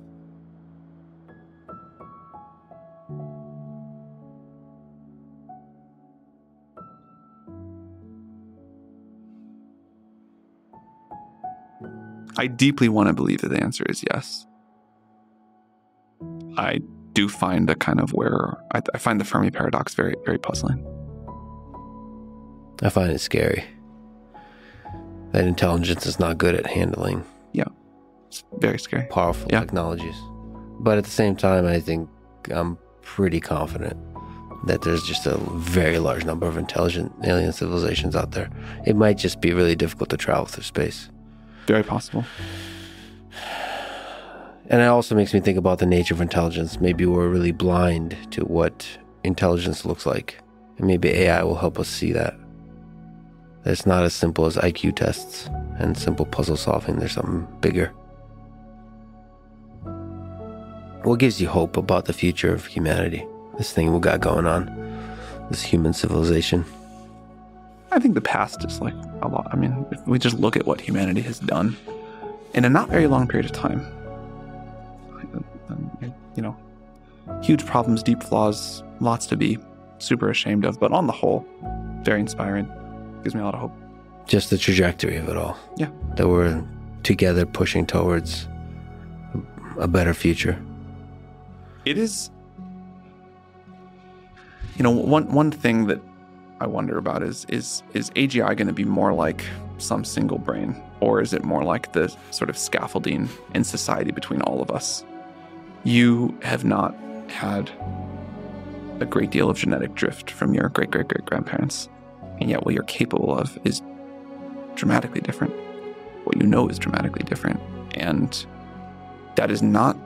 that's not because of biological change. It is because, you got a little bit healthier probably, you have modern medicine, you eat better, whatever. But what you have is this scaffolding that we all contributed to, built on top of. No one person is going to go build the iPhone. No one person is going to go discover all of science. And yet you get to use it. And that gives you incredible ability. And so in some sense, we all created that. And that fills me with hope for the future. That was a very collective thing. Yeah, we really are standing on the shoulders of giants. You mentioned when we were talking about theatrical, dramatic AI risks that sometimes you might be afraid for your own life. Do you think about your death? Are you afraid of it? If I got shot tomorrow and I knew it today, I'd be like, oh, that's sad. I want to see what's going to happen. Yeah. What a curious time. What an interesting time. But I would mostly just feel very grateful for my life. The moments that you did get. Yeah, me too. It's a pretty awesome life. I get to enjoy awesome creations of humans, of which I believe ChatGPT is one of, and everything that OpenAI is doing. Sam, it's really an honor and pleasure to talk to you again. Great to talk to you. Thank you for having me. Thanks for listening to this conversation with Sam Altman. To support this podcast, please check out our sponsors in the description. And now, let me leave you with some words from Arthur C. Clarke. It may be that our role on this planet is not to worship God, but to create Him.